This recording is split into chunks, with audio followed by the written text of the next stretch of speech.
Hello प्यारे बच्चों, कैसे हो सभी। स्वागत है आप सभी का आपके अपने चैनल वी लर्निंग प्लेटफॉर्म पर। आज से हम शुरू करने जा रहे हैं आपके 10th क्लास की हिंदी। आपकी हिंदी में अगर मैं बता दूं तो यहाँ पर आपकी हिंदी में 4 पुस्तकें हैं, यानी कि आपको 4 हिंदी पाठ्य पुस्तकें पढ़नी होंगी आपके हाई स्कूल यानी कि बोर्ड एग्जाम की तैयारी के लिए। तो उसमें से हमने सबसे पहले जो है क्षितिज भाग 2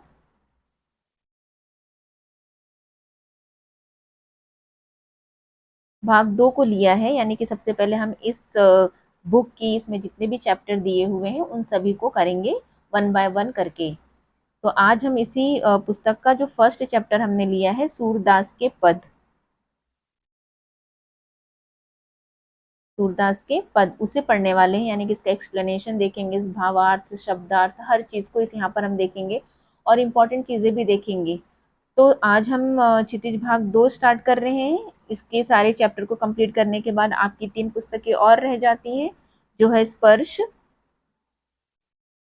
आपकी संचयन भाग 2 और कृत्तिका। फिर इनको भी वन बाय वन करके हम करेंगे। तो चलिए शुरू करते हैं हम अपनी आज की क्लास को। आज हम सबसे पहले चैप्टर देखेंगे सूरदास के पद को। तो यहाँ पर हम आज सबसे पहले हम जानेंगे कि सूरदास जी कौन थे, इनका जन्म स्थान या फिर हम इनकी कृतियों की बात करें तो ये सारी चीजें जानेंगे, क्योंकि किसी भी लेखक का या फिर किसी भी कवि का जीवन परिचय जानना जरूरी होता है, क्योंकि वहां से भी क्वेश्चंस आते हैं, जीवन परिचय से भी क्वेश्चन पूछ लिए जाते हैं।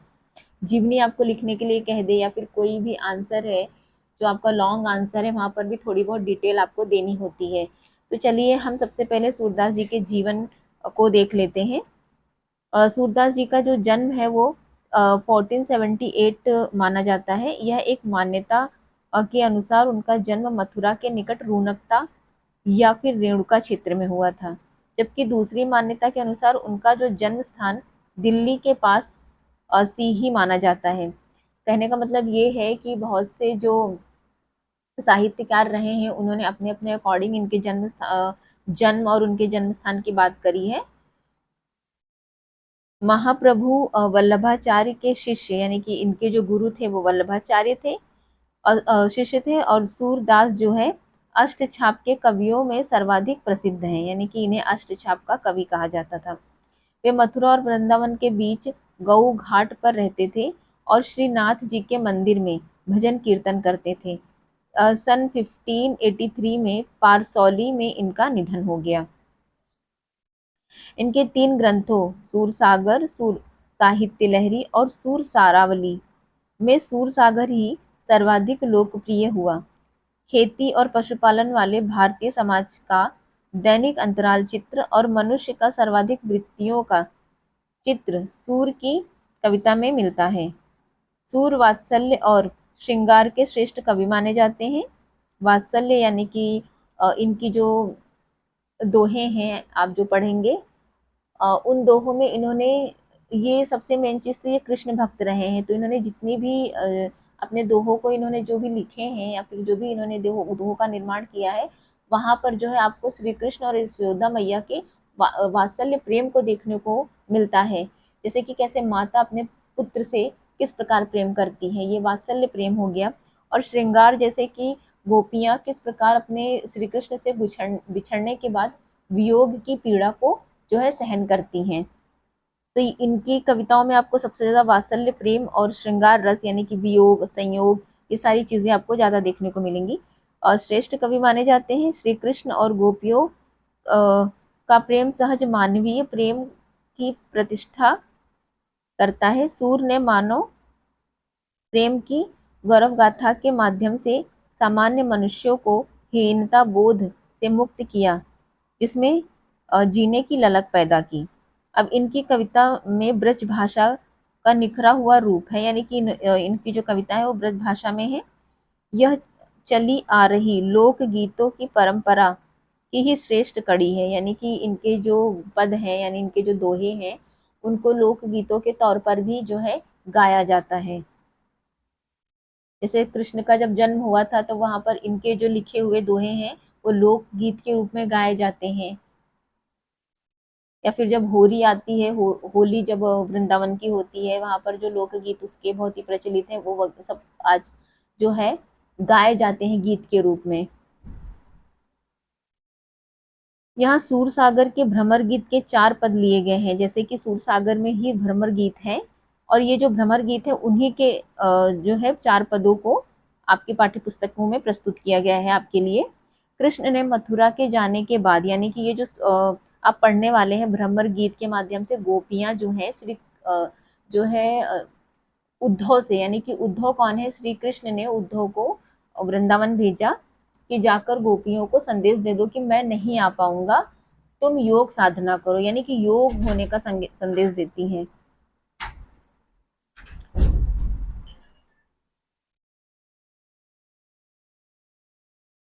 यानी कि कृष्ण ने मथुरा जाने के बाद स्वयं ने लौटकर उद्धव के जरिए गोपियों के पास संदेश भेजा था। उद्धव ने निर्गुण ब्रह्म एवं योग का संदेश देकर गोपियों की विरह वेदना को शांत करने का प्रयास किया था। यानी कि श्री कृष्ण ने उद्धव के माध्यम से अपने जो है संदेश को भेजा और गोपियों को सांत्वना देने के लिए कहा कि उनसे कह दो कि वो मुझे भूल जाएं और श्री जो है ब्रह्मा में, ईश्वर में अपनी जो है साधना करें और योग साधना करें। गोपियां ज्ञान मार्ग की बजाय प्रेम मार्ग को पसंद करती हैं, यानी कि उनको ज्ञान मार्ग नहीं चाहिए, उनको प्रेम मार्ग चाहिए, वो उनके उस बात को नकार देती हैं। इस कारण उन्हें उद्धव का शुभ संदेश पसंद नहीं आया। तभी वहां एक भौरा आ पहुंचता है, यानी कि जब जो है गोपियां उद्धव से अपने मन की बात कहना चाहती हैं, तो वो सीधा उनसे नहीं कह पाती हैं, इसलिए जब वहां पर एक भंवरा उड़ते हुए आता है तो वो सारी बातें उस भंवरा से कहती हैं। इसीलिए जो इनके इस ये पद है, इनका नाम जो है भ्रमर गीत पड़ा। यहीं से भ्रमर गीत का प्रारंभ होता है। गोपियों ने भ्रमर के बहाने उद्धव पर व्यंग बाण छोड़े। पहले पद में गोपियों की यह शिकायत वाजिब लगती, यानी कि जो पहला पद है आप पढ़ेंगे कि यदि उद्धव कभी स्नेह के धागे में बंधे होते तो वे फिर विरह की वेदना को की अद्भुति अवश्य कर पाते, यानी कि अगर उन्होंने श्री कृष्ण से प्रेम किया होता तो हमारी जो पीड़ा आज श्री कृष्ण से बिछड़ने की हो रही है उसकी ये अनुभूति कर पाते। दूसरे पद में गोपियों की यह स्वीकृति है कि उनके मन की अभिलाषाएं मन में ही रह गईं। कृष्ण के प्रति उनके प्रेम की गहराई को अभिव्यक्त करती हैं। तीसरे पद में वे उद्धव की योग साधना को कड़वी ककरी जैसा बताकर अपने एकनिष्ठ प्रेम में दृढ़ विश्वास प्रकट करती हैं। चौथे पद में उद्धव को ताना मारती हैं कि श्री कृष्ण ने अब राजनीति पढ़ ली है। अंत में गोपियों द्वारा उद्धव को राजमार्ग, यानी कि प्रजा का हित याद दिलाने जाना सूरदास की लोक धार्मिकता को दर्शाता है। तो चलिए शुरू करते हैं, हम एक एक करके सारे पदों की व्याख्या को पढ़ेंगे, जानेंगे, समझेंगे, ताकि आप जो है मान लीजिए कोई क्वेश्चन भी आता है किसी पद से तो आप उसका आंसर लिख पाए। अब जैसे हम पहले पद की बात करें, उद्धव तुम हो अति बड़भागी, अपरस रहत स्नेह तगातै, नाहिन मन अनुरागी, पुरैन पात रहत जल भीतर, तारस देहन दागी, ज्यों जल माह तेल की गागरी, बूंद न ताक्यो लागी, प्रीति नदी में मैं पाऊँ न बोरियो, दृष्टि न रूप परागी, सूरदास अबला हम भोरी, गुर चाटी ज्यो पागी। यानी यहाँ पर जो गोपियां हैं वो भौरे के माध्यम से अपनी बात कह रही हैं। भौरा आया उड़कर, तो भौरे के माध्यम से अपनी बात जो है उद्धव को सुनाती हैं इनडायरेक्टली, यानी कहती हैं उद्धव से कि उद्धव तुम हो अति बड़भागी। अब बड़भागी यानी कि तुम बहुत भाग्यशाली हो। क्या हो? भाग्यशाली। अब भाग्यशाली कैसे हो? अब यहाँ पर भाग्यशाली के दो मतलब आते हैं, मतलब उद्धव को टीस करते हुए कहती हैं गोपियां कि तुम भाग्यशाली हो क्योंकि तुमने कभी श्री कृष्ण के प्रेम को जाना ही नहीं, उनके उनसे प्रेम किया ही नहीं। या फिर एक तरीके से उनके कहने का ये मतलब है कि तुम तो अभागे हो कि तुमने श्री कृष्ण से प्रेम नहीं किया। तो अपरस रहत स्नेह तगा मैं तय, नाहिन मन अनुरागी, यानी तुम श्री कृष्ण के पास रहकर भी तुम उनके प्रेम को नहीं समझे, उनके प्रेम में जो है लीन नहीं हुए। पुरैन पात रहत जल भीतर, जिस प्रकार पुरैन पात यानी कि कमल का जो पत्ता होता है पानी के भीतर रहता है, मतलब पानी पर तैरता है, परंतु उस पर कभी भी पानी की एक बूंद भी जो है उस पर नहीं पड़ती, अपने ऊपर वो जल टिकने नहीं देता है और सदैव सूखा बना रहता है। उसी प्रकार जो है उद्धव श्री कृष्ण के प्रेम में कभी डूबे ही नहीं, इसीलिए वो उनके प्रेम को जानते ही नहीं है, हमारी जो पीड़ा है वो ये नहीं समझ सकते। जो जल माह तेल की गागरी, डूब न ताक्यो लागी, जिस प्रकार जो एक गगरी होती है तेल से डूबी हुई, अगर उसको भी आप पानी में डुबोते हैं तो उस पर क्या होता है, उस पर भी एक भी बूंद पानी की नहीं लगती है। उसी प्रकार गोपियां जो है ये बात कहती हैं उद्धव से कि आपने कभी कृष्ण, मतलब उनका मतलब ये होता है कहने का कि आपने श्री कृष्ण से तो प्रेम ही नहीं किया, तो आप कैसे उनके प्रेम को समझेंगे और हमारी पीड़ा कैसे आप समझेंगे। प्रीति नदी में पाँव न बोर्यो, यानी कि प्रेम की नदी में आपने पाँव तो बोरा ही नहीं।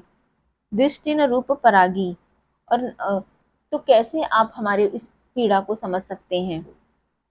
सूरदास अबला हम भोरी गुर चाटी जो पागी, यानी कि जिस प्रकार चींटियां गुड़ को चाटते चाटते उसी मतलब उसी में चिपक के मर जाती हैं। अपने पिछले समय में आपको अगर पता हो तो पिछले समय में जब गुड़ बनता था बड़े बड़े पतीलों में, तो क्या होता था जब वो साफ कर लिया जाता था तो उसमें गुड़ लगा हुआ रहता था नीचे पार्ट में, तो चींटियां क्या होती थी वहां पे इकट्ठा हो जाती थी, उससे चाटा करती थी और एक दिन क्या होता था वो उसी में चिपक के मर भी जाती थी, मतलब उनसे वो उससे उनको पता है कि वो मर जाएंगी, फिर भी वो उनसे अलग नहीं हो पाती उस गुड़ से और उसी पर जो है चिपकी रहती है। तो यहाँ पर जो सूरदास कह रहे हैं कि गोपियां कहती हैं कि हम उन्हीं चींटियों के समान है, हमने श्री कृष्ण से प्रेम किया है, इसके अलावा अब ना हम योग करेंगी ना साधना करेंगी ना ही हमारे लिए और कोई ईश्वर है, अब तो सिर्फ कृष्ण ही हमारे लिए हैं।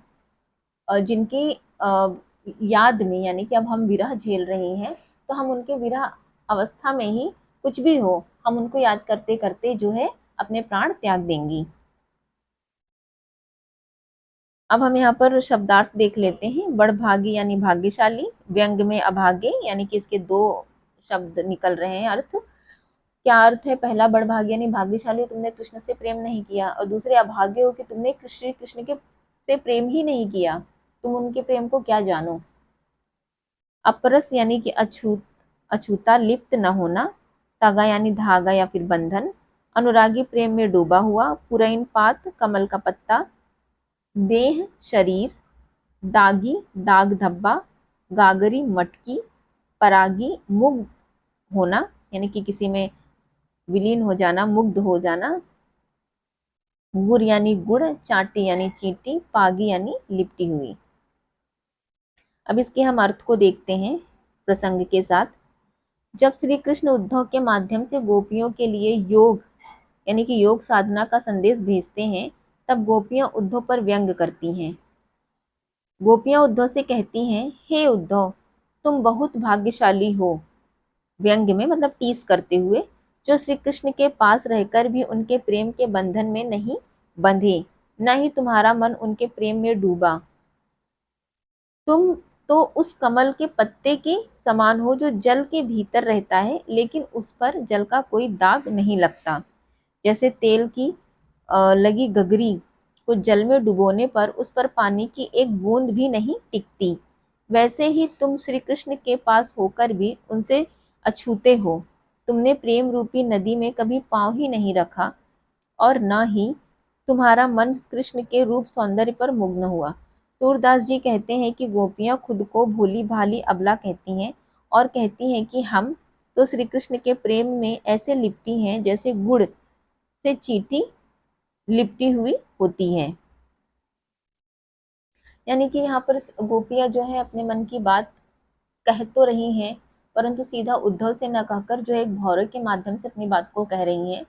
और जो है श्री कृष्ण के प्रेम को उद्धव ने कभी जाना ही नहीं, क्योंकि श्री कृष्ण के पास वो रहते हैं, फिर भी वो उनके प्रेम में लिप्त नहीं हो पाए जिस प्रकार गोपियां हैं।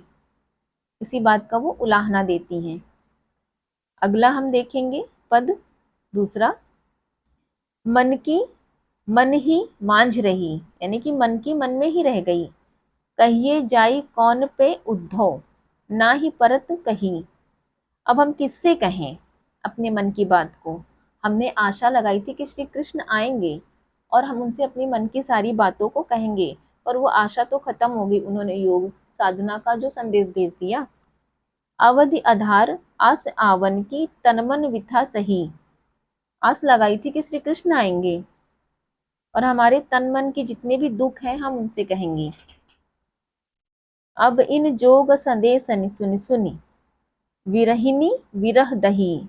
अब तो इस योग संदेश को सुन सुन के हमारी और जो विरह की व्यथा है वो और बढ़ गई है।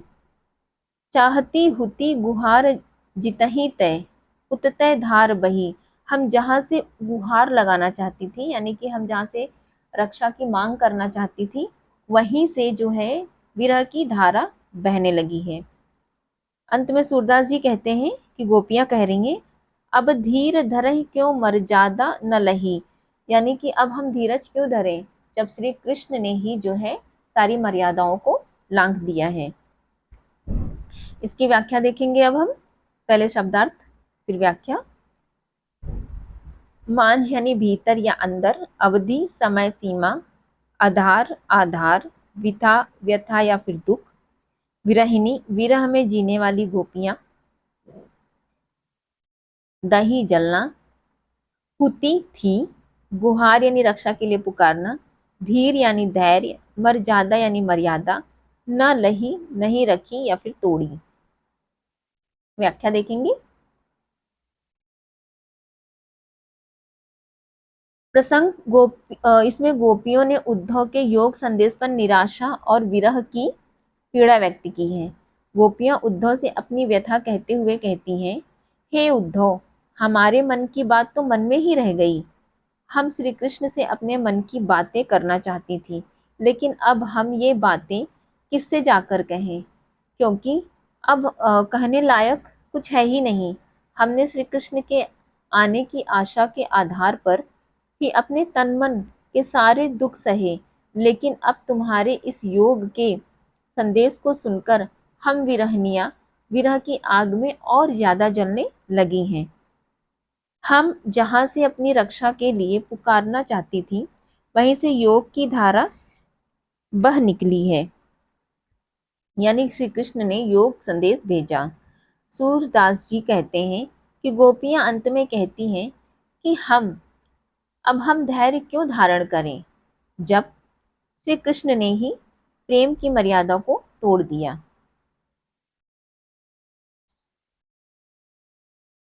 तीसरा पद जो आपकी पाठ्य पुस्तक में है, हमारे हरि हारिल की लकड़ी, मनक्रम वचन नंद नंदन उर, यह दृढ़ कर पकड़ी।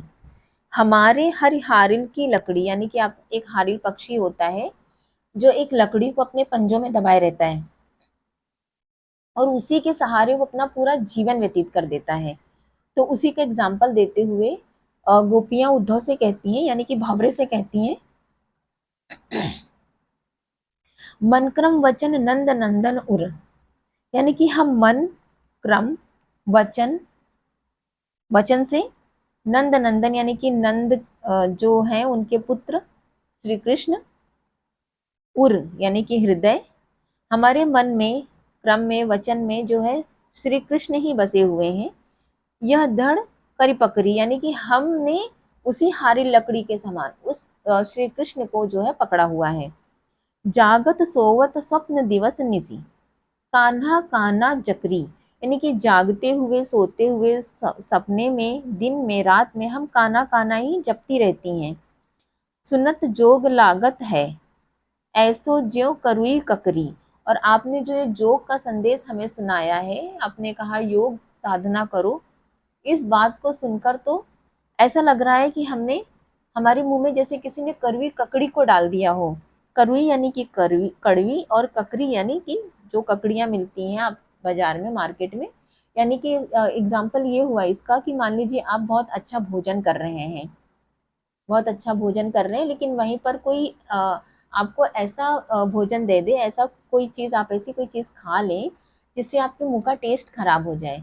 तो वही बात करें कि हम तो विरह अवस्था में भी थी, अगर हम विरह भी सह रही थी तो भी हम जो है खुश थी, लेकिन आपने योग साधना का संदेश लाकर तो हमें जो है उस इस प्रकार कर दिया है कि जैसे हमने करुई ककड़ी खा ली हो, ऐसी हमारी मन की व्यथा हो गई है। सूतो व्याधि हमको ले आए, देखी सुनी ना करी, यानी कि आप ऐसी व्याधि, यानी कि इस तरीके की आप बीमारी या फिर रोग हमें हमारे लिए लेकर आए हैं कि हमने ना ऐसा रोग कभी देखा, ना सुना और ना ही भोगा। यह तो सूर तिनहि लय सौंपो, जिनके मन चक्री। सूरदास जी कहते हैं अंत में, अब कि गोपियां कह रही हैं कि आप ये जो योग संदेश लाए हैं ना, ये उनको जाके सौंप दीजिए जिनका मन चक्री है, यानी कि चंचल है, स्थिर नहीं है, जो यहाँ वहां घूमता रहता है। लेकिन हमारा मन तो स्थिर है श्री कृष्ण के प्रेम में, और उसके अलावा अब हम हमारे लिए कुछ भी नहीं। अब इसके हम शब्दार्थ देख लेते हैं। हरि यानी श्री कृष्ण, हारिल एक पक्षी जो अपने पंजों में सदा लकड़ी दबाए रखता है, हृदय उर यानी हृदय, निसी यानी रात, जकरी यानी कि रटना, जोर से बोलना, करुई ककड़ी यानी कि करुई यानी कि कड़वी, व्याधि यानी कि रोग बीमारी, तिनहि उनको, चक्री यानी कि चंचल या फिर अस्थिर।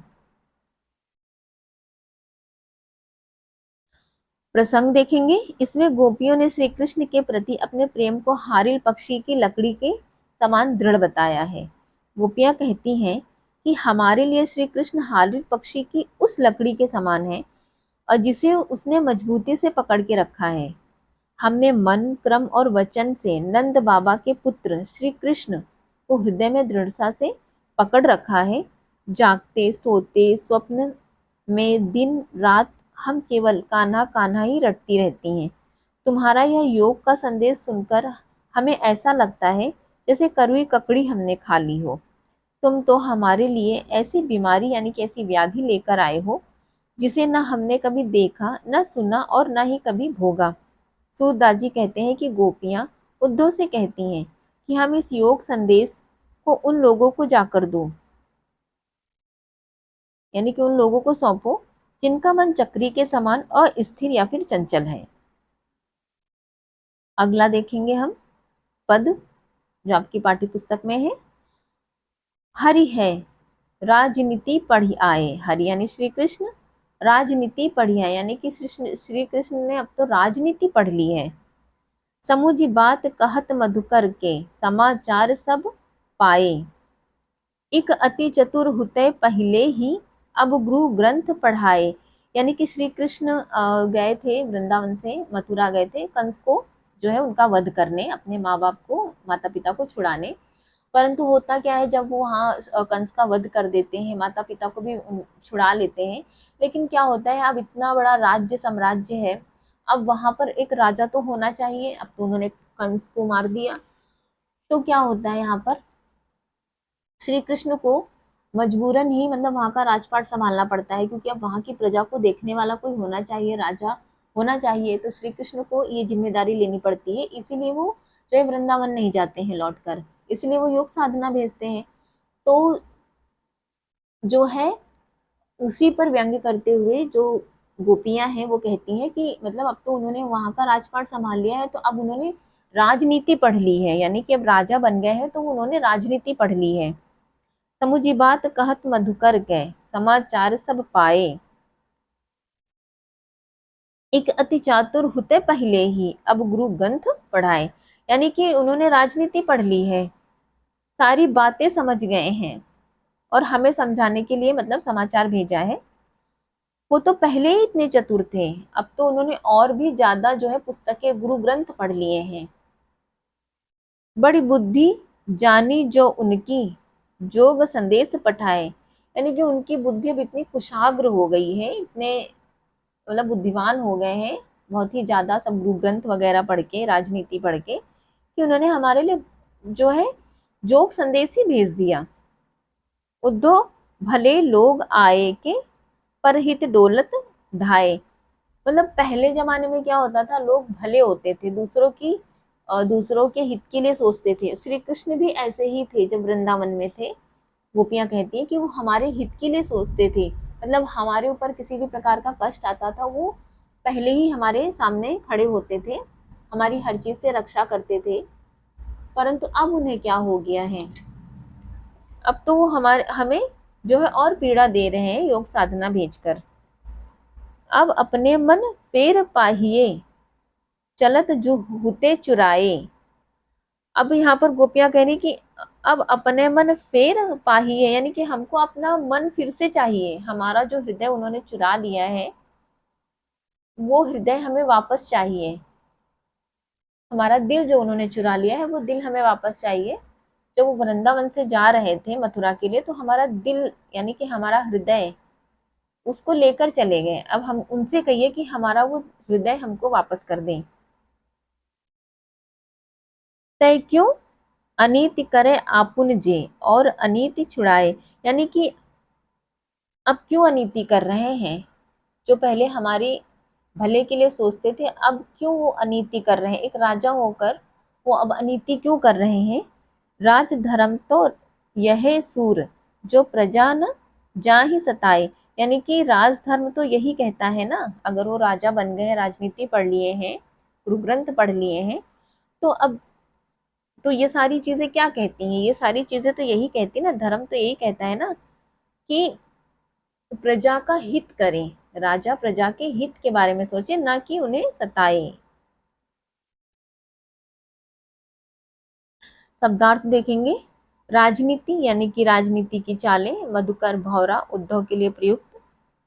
हुते यानी थे, पठाए भेजे, परहित दूसरों के भले के लिए, डोलत धाये दौड़ते फिरते हैं, फिर से वापस, अनीति अन्याय, आपुन खुद, राजधर्म राजा का कर्तव्य। प्रसंग, इसमें गोपियों ने उद्धव के माध्यम से श्री कृष्ण की राजनीति और उसके व्यवहार पर कड़वा व्यंग किया है। गोपियां कहती हैं, उद्धव को भौरा मानकर कहती हैं उद्धव से कि श्री कृष्ण ने अब राजनीति की पढ़ाई कर ली है, अर्थात चालें चलने लगे हैं। तुम्हारी बातें सुनकर ही हम सारा समाचार समझ गई कि वे पहले ही चतुर थे। अब तो उन्होंने गुरु ग्रंथ भी पढ़ लिए हैं, उनकी बुद्धि इतनी बढ़ गई है, यह इसी से पता चलता है कि उन्होंने हमारे लिए योग का संदेश भेजा है।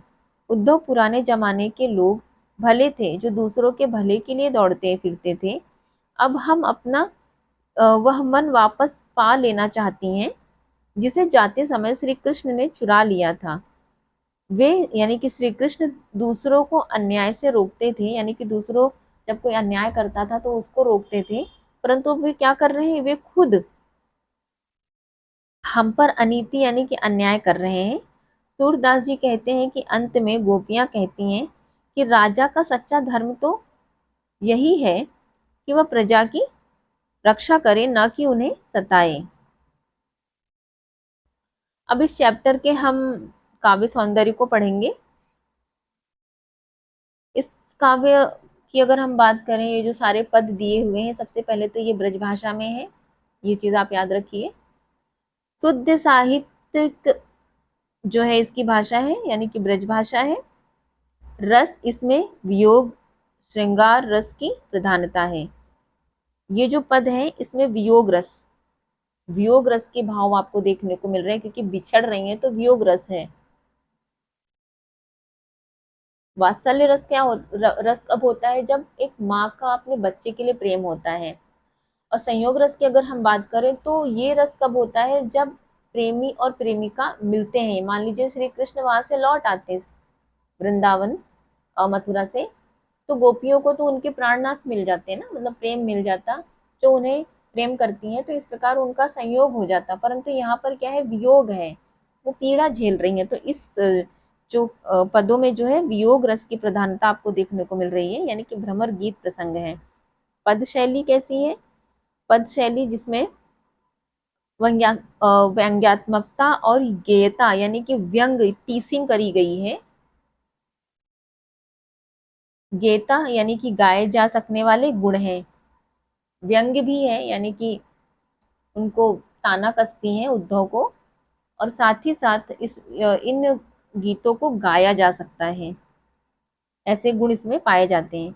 अलंकार कौन कौन से हैं इसमें? अनुप्रास, उपमा, जैसे कमल का पत्ता जो उपमा अलंकार के अंतर्गत आता है। रूपक जैसे कि प्रीति नदी, अलंकार का आदि अलंकारों का प्रयोग हुआ है।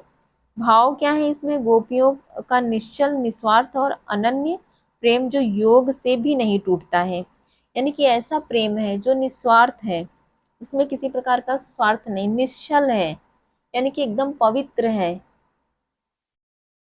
जो योग साधना से भी नहीं टूटता। मतलब जो संदेश लाए हैं ना, उस संदेश से भी उनको कोई मतलब नहीं कि आप अपना संदेश ले जाइए। हम अगर वियोग सह रही हैं तो हम वियोग में श्री कृष्ण के नाम को जपते जपते जो है उस चींटी के समान मर जाएंगी जो गुड़ में चिपक कर मर जाती है। तो आज की हमारी क्लास इतनी ही है। आई होप कि आपको ये क्लास समझ में आई होगी और आप इतने सक्षम हो गए होंगे कि मान लीजिए कोई क्वेश्चन आता है तो आप इसके आंसर को लिख पाए। मैं आशा करती हूँ कि अगर आपको क्लास अच्छी लगी हो तो आप हमारी क्लास को लाइक करिए, चैनल को सब्सक्राइब करिए, साथ ही साथ आप बेल आइकन को प्रेस करिए जिससे कि मैं कोई भी वीडियो डालूं नया आपके चैप्टर से रिलेटेड, आपकी बुक से रिलेटेड, तो आपको उसका नोटिफिकेशन मिले और आप उस वीडियो को देख सकें, अपने एग्जाम की तैयारी की कर सकें। साथ ही साथ इस क्लास को किसी को भी शेयर कर सकते हैं। आप अपने दोस्त को जो आपके साथ पढ़ रहे हैं, किसी भी एग्जाम की तैयारी कर रहे हैं, यानी कि बोर्ड एग्जाम की तैयारी कर रहे हैं, तो आप उनको भी ये वीडियो शेयर कर सकते हैं जिससे कि वो भी जो है अपनी पढ़ाई को स्ट्रॉन्ग कर सकें। तो हम आज यहीं पर अपनी क्लास को खत्म करते हैं। आपसे फिर अगली क्लास में मिलेंगे, यानी कि नई वीडियो के साथ मिलेंगे, एक नए चैप्टर के साथ मिलेंगे, यानी कि इस चैप्टर के हम क्वेश्चन आंसर को करेंगे। तब तक के लिए बाय।